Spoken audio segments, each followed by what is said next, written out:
In today's video, I want to show you guys how you can restore your high performance or ultimate performance mode in Windows 11. Okay, for this, I show you this. So choose the power plan.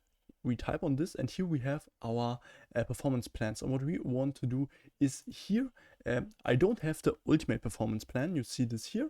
So what I want to do now is I copy this here, this setting, then go into the search bar. And here we look for CMD.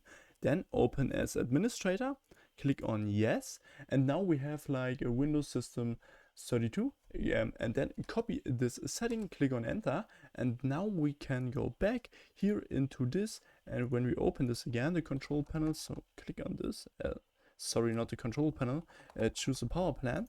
When we open this, here we have the ultimate performance, and this is all what we have to do. So copy one of these things, and then your problem should be fixed. If I could help you with the video, please leave a like and subscribe, and then see you next time.